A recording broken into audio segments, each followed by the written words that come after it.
Okay, here we are again, here to talk to you today about something else. I was trying to sort my sound problems out. I don't know what's wrong with my microphone. It doesn't seem to work that well. It's difficult to get it to be loud enough, and then when you do boost it up so it is loud enough, it gets a lot of noise in the outs, so it's not clear. So we'll go back to the mic that's built into the camera. Okay, so I want to talk to you today about a lot of things. Something that's been on my mind, and I've been sort of studying, is the New World Order and the origins of it. Some people believing in a oneness, whether there's like everything is one, and that we all have to deal with each other, and being able to deal with each other, and how we do that. If we can do that in a peaceful sort of a way, then it's going to be an inner peace that we enjoy ourselves. It's easy to get emotional about things. I notice myself when I get frustrated, I tend to express that, and I think that expression is a good thing, not only for pregnant women but also for everybody who has a word that they want to share with the world. Keeping your opinion and your views and everything to yourself can cause you to have problems in your mind. So it's important for you to have an outlet where you can put what you've got to say out there. There's a lot of people who won't admit they're interested in what you're talking about, and there'll be people who's critical, as into your views and stuff like that. But it is important that you're able to discuss the important things, the things that you see as important. So yeah, been thinking about this New World Order, and I watched a video from my favourite video channels, New Thinking Aloud. It's a really good channel if you enjoy to go for a journey into your mind. There's some really interesting people there, and these people, what Jeffrey Mishlove has on New Thinking Aloud is people who have different experiences in life. He's a qualified psychologist and or a doctor, and he has a lot of experience in the world, and experience with people of all different sorts of backgrounds in the world. So yeah, I enjoy a bit of a mental journey with Jeffrey Mishlove. It's really good. There are people who go on there what's just like, yeah, right, I can't relate to that. But it's important when you find someone that you can't relate to. It's like, what a load of crap, I can't believe that. It's like, we need to, instead of being judgmental about that and saying, well, it's crap, I don't believe in it, well, so we need to say, well, why does this person believe in it? Why does somebody else believe in it? And how has this belief come to be? As dysfunctional as it might seem to us, it's like, well, why do they think that? And we'll find there's a series of events, a series of things that happened, a series of things that were revealed to them over that time, and they came to the conclusion that, and with conclusive people that don't allow for, you'll find they're very punishing people, people that believe in like death as the answer to they're very emotionally based people, they're typically breeders. They will think that the corrective services is punishment. Instead of it being a corrective process that people go through, it's like the punishment is their freedom is taken away. Like it's a punishment system, more so than it is a corrective service one. It's a thinking that that's old. It's out of date, man. But it's also something that people have been programmed to believe because of this dualism. I've talked about this before. This dualism where people say it's us and them, and we will always be in opposition, and there will be no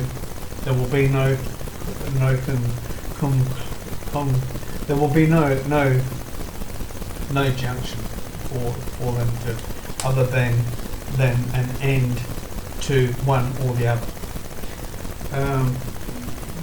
It's that dualism that this opposition that kind of drives so many things in the world. There's subliminally that I understand as a business. You need to have opposition in business for capitalism to work, because they need to be able to compete, and it's like a competitive nature that we have as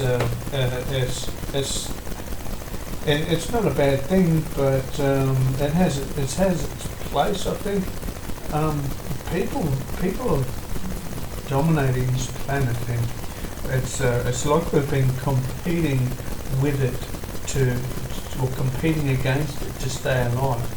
There's nothing wrong with that. I mean, they've got natural disasters, volcanoes, tsunamis, disease. We've got all these things the world's got, and it's like we're trying to live it, and the world's saying, there's opposition there. And a lot of people are even thinking now that that's the reason why there is life, because there is opposition to it. But there couldn't be life without the opposition there is to it. There couldn't be the universe. There couldn't be anything without opposition to it. And it's an interesting thing. But within we find the yin yang. We've got like the opposite. The two opposites are joined together in a circle, and they're like opposites, but they're exactly the same. And it's a philosopher's place to really realise that this opposition has a way of being able to help people. Well, once you rise, well, I don't know if you say rise against it, but once you see that everything is a whole, that everything is one, or similar to what I was watching in this mythology, the Egyptian mythology that was around before this, that, and the other thing. But when they had this mythology, they had stories similar to all of the mythology that you'll find ancient people have or had. What was that they are able to put a scene, a scenario into a story, and they're able to elders in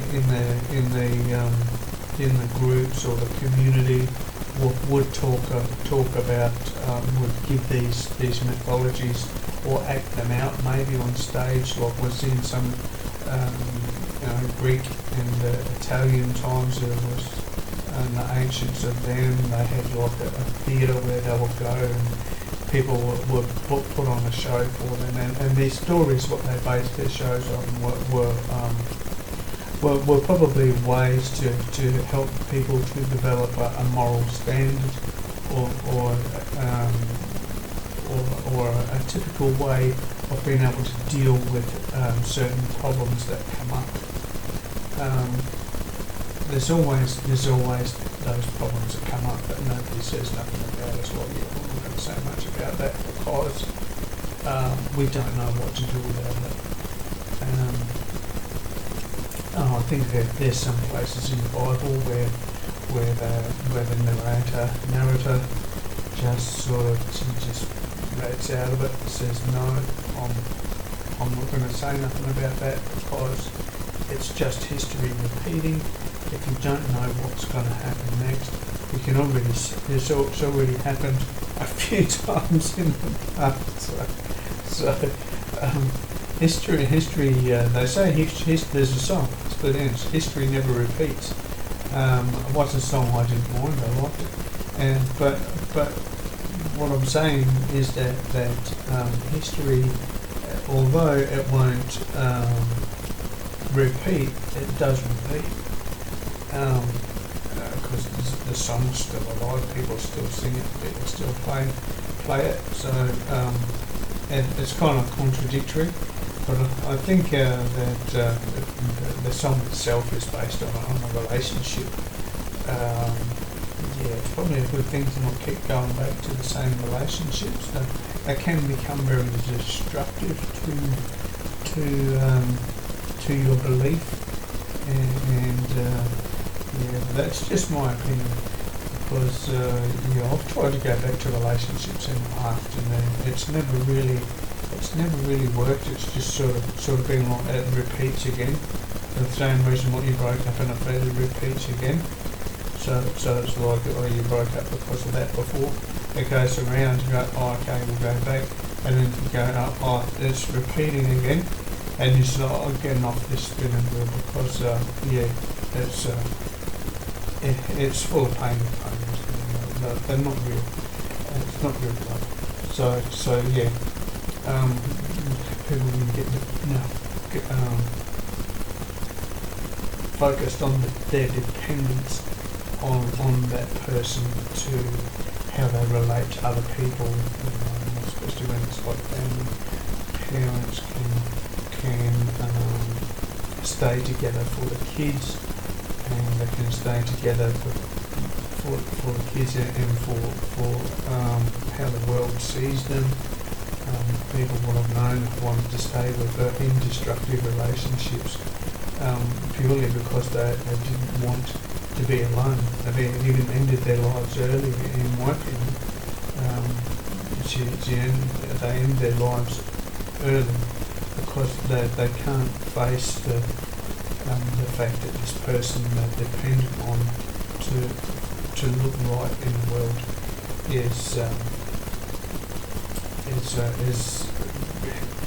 is really destructive to them. They'll end up killing themselves. Even they'll probably crook anyway. She was probably old.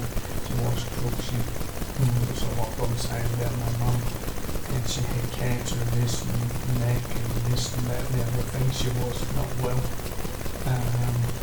So she wanted to die. She phoned up people and said, well, to come and visit her and say goodbye. And that was a couple of months before she did.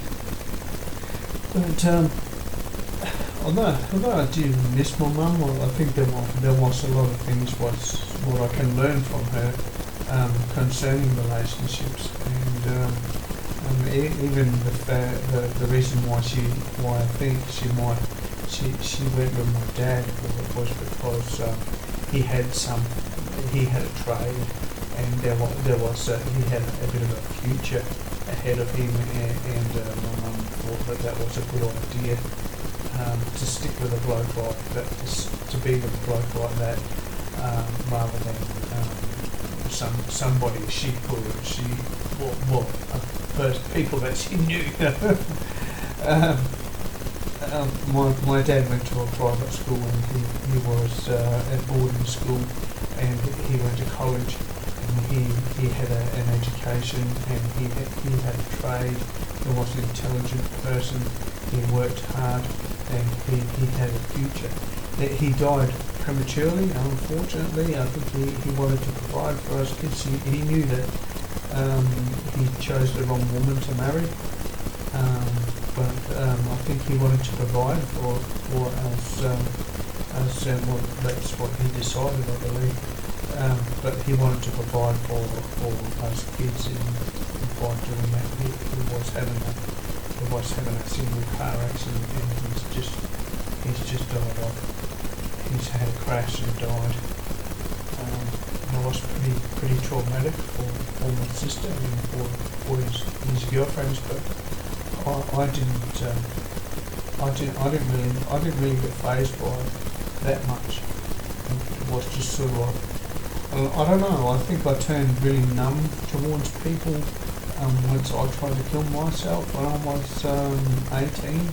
I just sort of like, I think through my teenage years, especially when I was about 12, and that was when I was saying before about believing in magic and the soul, and selling my soul and all this other crap that goes on. I think that really put a knife in a relationship that was already on the rocks as far as my parents went. And when the horns come out the head and the other weird stuff that was going on, because my grandmother got me possessed by some demon-possessed bloke that she knew when she was a girl. She showed me these photos and took a clump of my hair, and she did a curse on me through some kind of magic with a photo and all the rest of it. But a lot of it she did right in front of my face, and I was too young to know what she was doing, and she got away with it because people told me I was lying, and that the things what I went through didn't actually happen. It still goes on now. It's like, oh, yeah, you're crazy. None of those things what you believe in are real.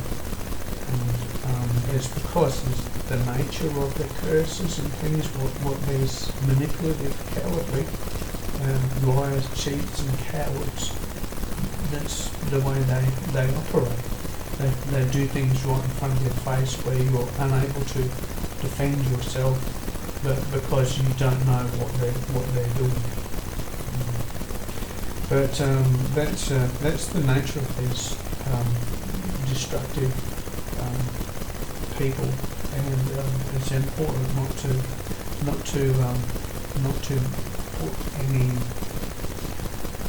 put any heart with these people, and I think that's what I've learned to do since I was very young. When I was 6, people told me I was lying about what I went through with the killing of the rabbits and the blood. I have told this story before, but there are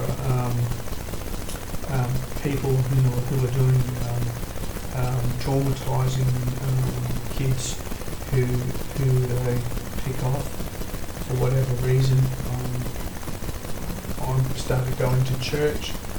My grandmother's church. She did a number on me.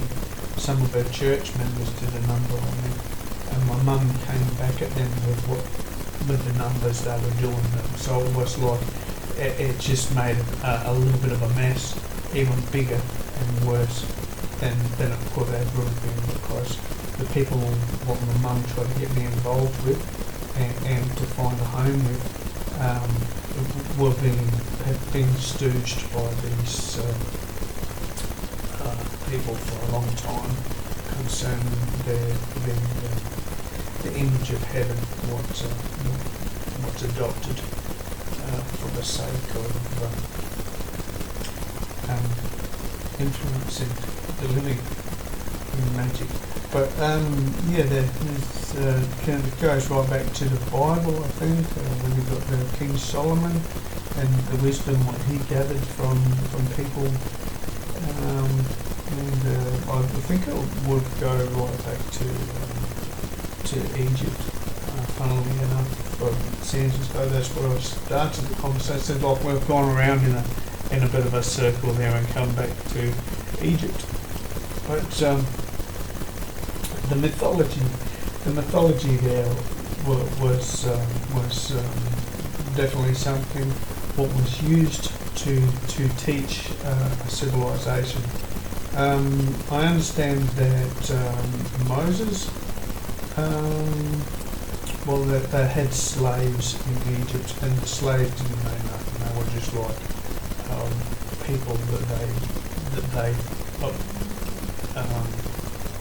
they took them. I guess they went out hunting for them, took them and made them work for them as servants and slaves. That's probably not a lot different to how it was, how it is now. I mean, we've got money now, and it seems like they've sort of filled their coffers. They've got all they could ever have dreamed of and want, but the planet's unable to sustain the number of people that there are now. So I'm not surprised there's a virus. I mean, it's only natural.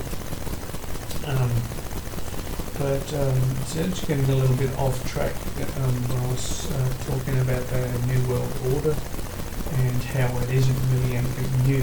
It's a very old thing. The Egyptians believed in the oneness of everything, or the wholeness of everything.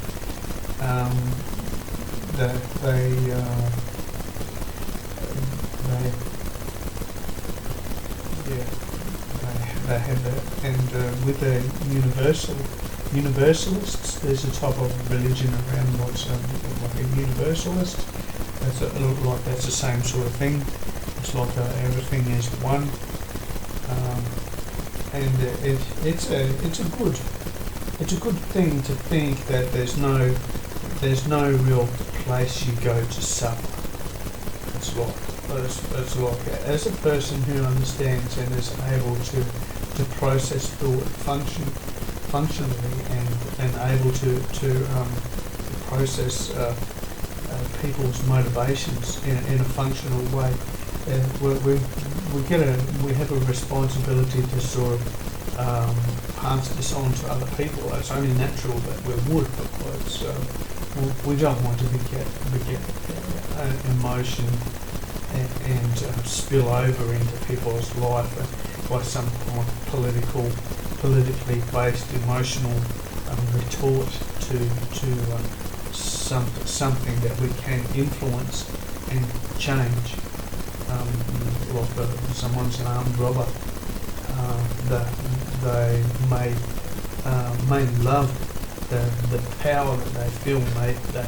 They're yelling at the people, and they're all putting the money in. Everybody's in fear, they're worried, and then this person walks away from that, and they're really hyped on it because it's like they've had a win at the races or something like that. It's like they've got away with it type thing. They won something. They have some power. They have some kind of victory in the short term. But the price of that is that those people who's been robbed are now bear emotional scars. They bear fear of other people that look like armed robbers. They could become psychological. Well, it said that psychological scars, and they will be paranoid. There's a lot of negative stuff that goes with that. And we can even see that in the game of football. Kids playing footy, and because they don't win, they get cut up about. it's a sad truth that competition does that to people. But people are supposed to toughen up, and they're supposed to get over it and fight through it. And we can see that the strong will survive and the weak will perish. And there's nothing new to that principle. Even with DNA, once the DNA's going to be resistant to the coronavirus, then your body's going to develop a resistance, or it's going to develop an immunity to this virus, while other people who haven't got an immunity to it or haven't been exposed to it many times and been healthy enough to overcome it, fall victim to not only that but other things as well. So yeah, this is a tactic that people are attacking your mentality. And I say this because I quite often, as a paranoid schizophrenic, I often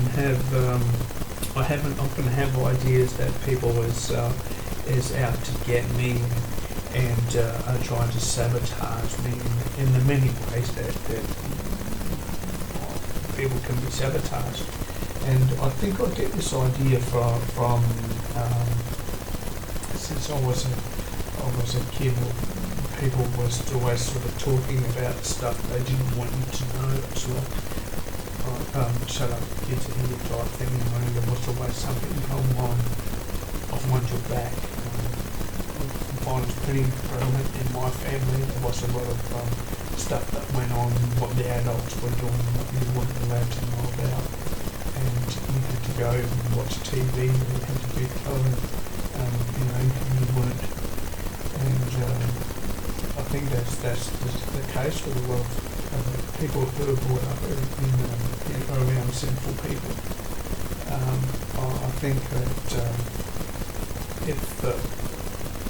if your parents aren't up to anything dodgy, then there's a lot more transparency, and there's a lot more to believe in. When it comes to unity, more so than there is to believe in this unification of the family when it comes to your parents keeping things from you or living in sin because they don't want to get busted for whatever it is they're doing. They know that kids have got they'll mouth off. That's the problem I had because I had a bad habit of repeating everything what I was told, and it was kind of negative attention getting thing what I got, I think. And this is probably how I became somebody who wasn't going to be accepted by these people who's up to dodgy stuff. I think that I did get a lot of attention for that and some of the things I said, but the point what I'm getting at is the New World Order or this oneness is nothing new, but there is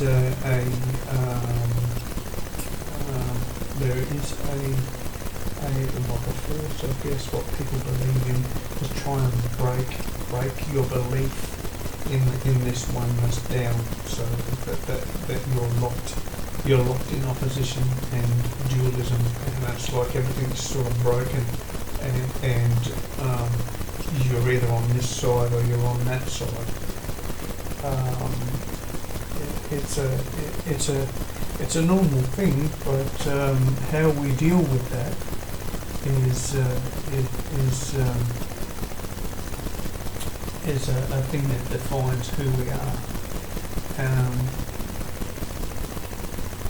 I don't pledge any allegiance to either this or that. It's like that opposition is there. There's always going to be opposition to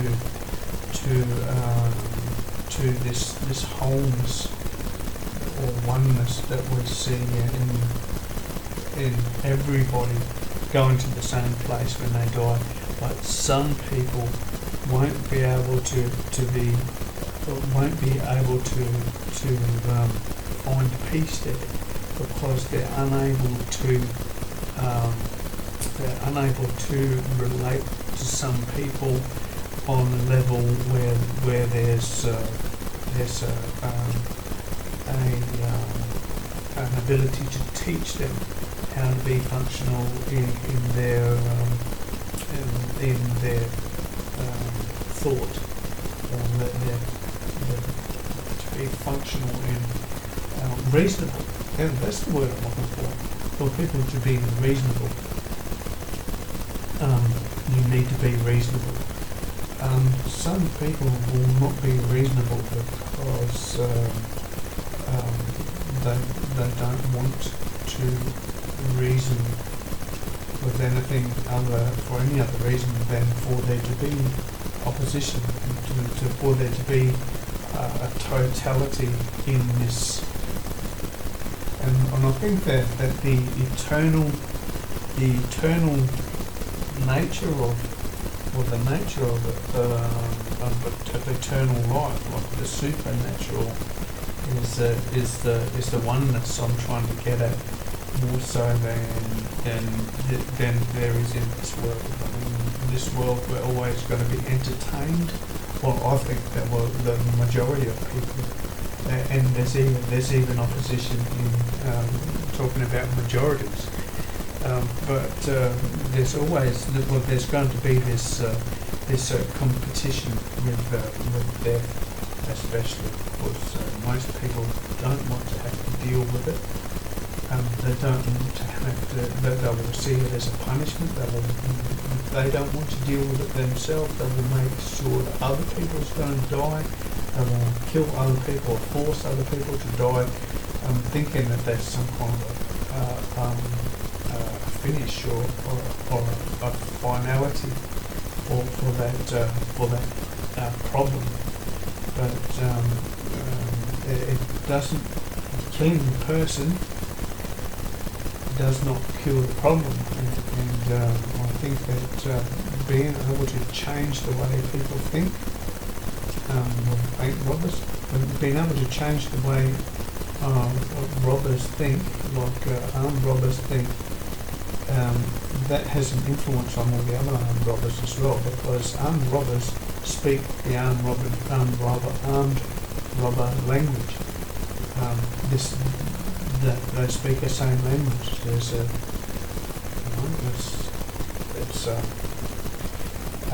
kinship or a kind of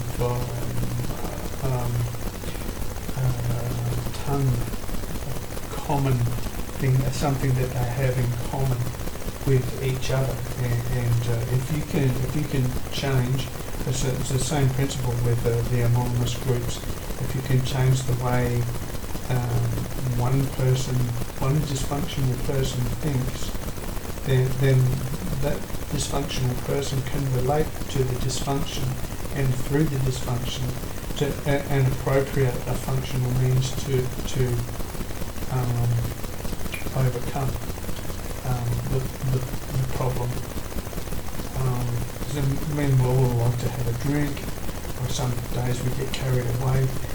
But some people just drinks and drinks and drinks and drinks and drinks and drinks, and you can tell they don't know how to be themselves without it. The feeling that they get from the alcohol helps them to feel normal. It's like, I used to be a drug addict, being stoned or under the influence of some kind of drug, alcohol or something like that, some kind of buzz that I was getting was how I felt. I thought I was normal, because when you're growing up, that's what you do. You got stoned, you got pissed, well, was always under the influence of something, and I put as my was like my spiritual uh, that was like my field that I was playing on, and the better the drugs I could get was like the more popular I could be type thing, or the more drugs I could get was more the quality, I think, of the drugs, especially when it came to weed, because you get good quality weed and it's like you can have fun getting people stoned and they're like, oh man, this is really good. You know what I mean? So I guess that kind of dependency is like a social, it has a whole social structure, and you'll find that with these social structures, they're not a lot different. It's the same with footy merchandise. We've got the new, footy merchandise. And you've got the new football, the new Guernsey for this year, and the new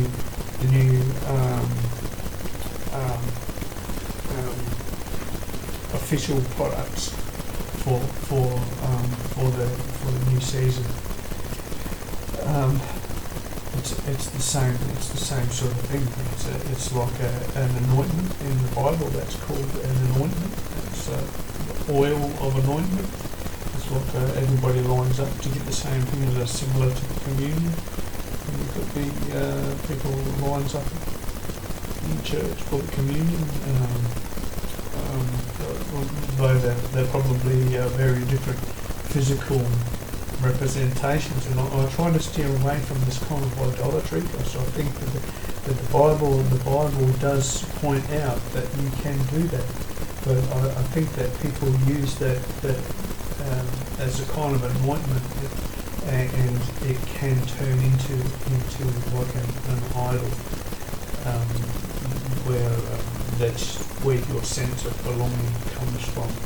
And this soul thing that's like the communion or something. It's like we all come together and partake in the communion, and it's like the anointment. It's like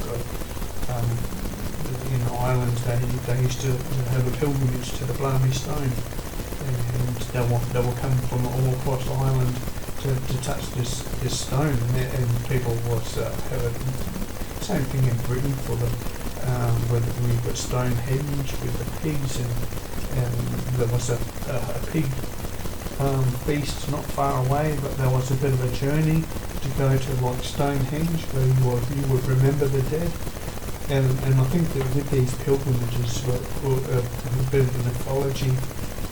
The stories, because you can imagine you're walking across a field. It's like I can go visual on it, because we've probably got Anglo-Saxon blood somewhere, and I'm thinking about it. In my mind, I can see a picture. I was like walking across a field with my family, and the elders, older ones talking, telling a story while you're walking along, and there is a bit of psychology in there, because talking face to face is a bit different than talking like, say you're both facing forward, driving in a truck, going somewhere or something. There's a different level of communication that takes place. It seems to be a bit more like talking to a camera or something like that, when you're not actually looking at someone and talking. So it can be easier to take in more information and process it differently, more so on the level of being able to process what somebody beside you is saying, as a bunch of words that you can put together in your own way in your mind and talk about that later. sort of like a building your own story or your own relativity to those words or those actions, what somebody's talking about in your own mind, and put it in your own words and make up your own mind about what's being said later. More so than two people's talking to each other. It's a bit like this. It's like trying to get them to do your brain to do the same thing as somebody else. It's like if your brain's going like this, and then you want somebody else's brain. Even my hand wants to do that. I have trouble trying to play piano or keyboard because my hand wants to do what the other one's doing. It's like my brain's got into is programmed to respond a certain way, and it does. Very good to be able to teach yourself, and I have been teaching myself keyboard. I'm better now than what I was when I first started, but still, it takes time and effort, and also dedication. And you've got to want to be able to play an instrument before you're going to be able to play it. It's like, oh yeah, it's just something to do to pass the time away. It's like on for 5 minutes. This is pretty much the way it is for me now. On for 5 minutes, I come up with a bit of tune and try to do something. I can't be bothered. It's just like, yeah, I'm not really into it. It's a bit boring. I'll do something else. So yeah.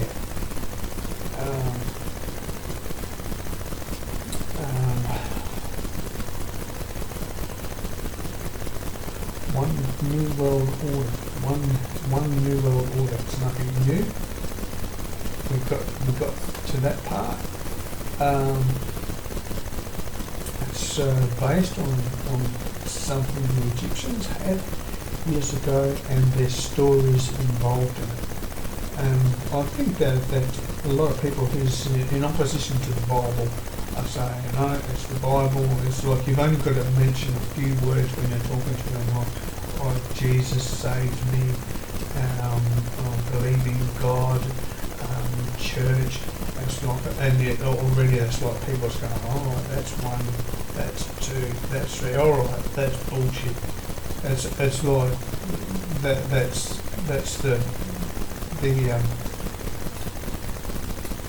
that's the dysfunctional part about it. Because me myself, I went to an Assembly of God church, and they spoke in tongues. Alright, and there was a course about not learning to talk in tongues, but receiving the blessing of speaking in tongues. And so I taught about it, how there was in the 60s or something, or 70s, there was some people in the church who suddenly began talking in another language.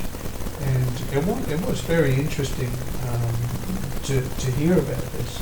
And I don't discard it for a minute.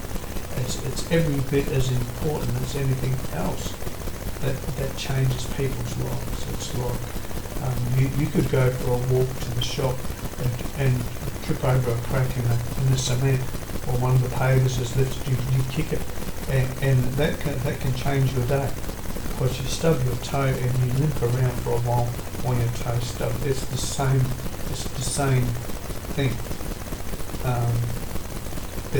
What people go through in life and the way they respond to it, it's up here.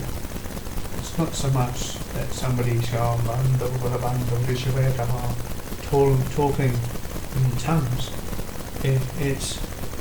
There's so much more to it. So you can say talking in tongues is like a parable, metaphors, terminology. There's so many different aspects. You can. It's like a jewel, and it says there's jewels in the Book of Revelation. Jesus is a jewel. It's just like how you look at it, as into what light you can see through it. Because if you're looking for light, if that's what you're looking for, then that's what you're going to find. I mean, if you're looking for evil, manipulative controlling people, you've got to find them. It's the Bible. You can't just write a book that changes people's lives and not expect somebody to say, "Oh, no, I want to change their lives." You know what I mean? It's like you've got to expect that they're going to have this. You're going to have this natural opposition, and there's also the advantageous way that we want to take advantage of it, or we want to be able to use it as a tool. It's just normal way that people think, but then it's going to take time for you to get to know a person and the tools they use. Like I was just reading a thing about Charles Manson today. He learned to be what he was. Charles Manson learned to be a serial killer. He didn't just I don't think he just woke up one day and said, "Oh, I'm going to be a serial killer." It was something that progressed. It was a series of it progressed to that point. And I think that it's important for people to be responsible in their relationships with other people, to influence those people for the greater good. And the greater good is being able to encourage people to be and maybe not accept others, but influence others in a way that's going to increase the functionality of the civilization you believe in. And I think it's a really everybody's individual responsibility. And it can be taken away, it can be clouded by this opposition, can be clouded by that, and you're not going to be able to influence somebody by becoming emotional, or if you are going to influence somebody by being emotional, it's not going to be for very long. So, yeah. Anyway, I've gone on for about 3/4 of an hour. Been rambling on, talking and crapping on, but I hope that it's what I've said has brought you to a place in your life today where you can consider some of the things I've said, or all of the things I've said. You can all be Donnie's people if you want to, but don't expect me to be a perfect example and to be able to lead you to overcome everything, because I'm not even anywhere close to being perfect or guru or anything like that. I'm just a schizophrenic person who hears voices, who's learned to become to try and diagnose, to become a clinical, I don't know if that's the analytical is the word I'm looking for, to become analytical about the mind, about our minds, how they work, and the influence that we come under, and how it is we can put those things together in one place where it becomes us, no matter what the images that people have allocated to us, or how people have damaged the way we look. I guess it's a bit of a job for some people to damage the way people look for whatever reason it is. I think I've said enough for today, and I've really enjoyed talking about this kind of stuff, because there's not a lot of people around that really want to hear it, or they don't really want to talk about these things.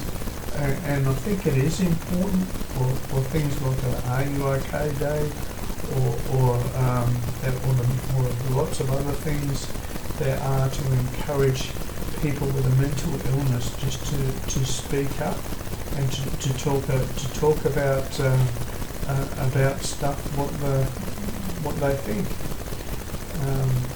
So hopefully, me doing this is going to encourage you too, to if you have a mental illness too, to get it out there. What it is that's in your mind? What it is that's you want to share? And the things that you don't want to share, it's important to get them out too, because if you don't, it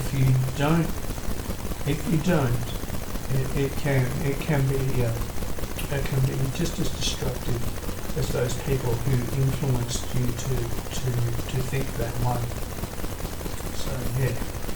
So it's really important to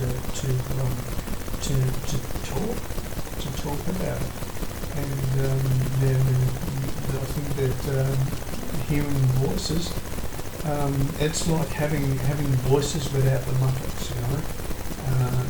Each voice is looking for a Muppet, and we need to choose our Muppets carefully, because if we're not careful, we won't have a Muppet show. We'll have some kind of a flop, like the Fraggles, that never really makes it on the influential scales like Sesame Street or the Muppets. We've got these shows that have been very influential in our lives as kids, and family who used to sit down and watch the Muppets on a Sunday. And we would laugh as a family together. We had our favourite Muppets and stuff like that. It's just like there are voices without a Muppet, and we need to make sure that when we take on something that these voices are saying, I can't. Somebody said to me, you've got to find your voice, and listen to that voice and follow it, and it's not, I can't single one out. It's like they've all got something. What I'm just talking about schizophrenia. The voices what I hear there's different ones that have got they differ. So I want to take from the ones. What I want to take from is going to have something that I'm interested in, or I want to hear, or I'm interested in entertaining that like going for a Sunday drive. So, where does this road go? Okay, it goes down there. There's not much down there. We'll go this way. Oh wow, I found a really good. You know what I mean? So that's pretty much what I wanted to say about that. Schizophrenia is a lot of fun sometimes. It can be an absolute laugh, but I find that if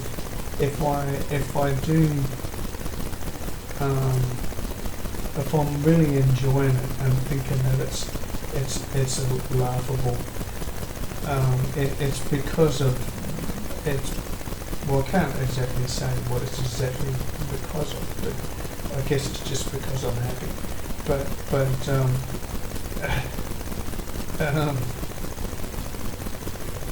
being happy in your schizophrenia is about having a healthy body. I think when you have a healthy body, healthy mind, you can sort of go where you want to with the people that's the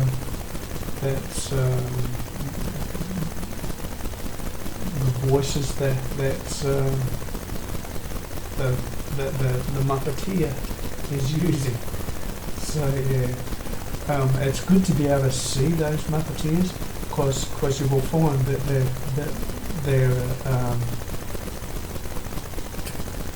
there are different states of mind that people will adopt, or personalities that these voices will adopt.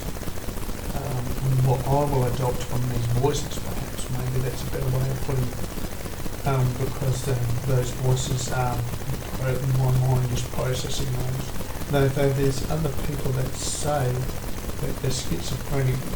When you hear voices from schizophrenia and stuff, that it's ESP. One person reckons it's ESP, and other people I don't know what.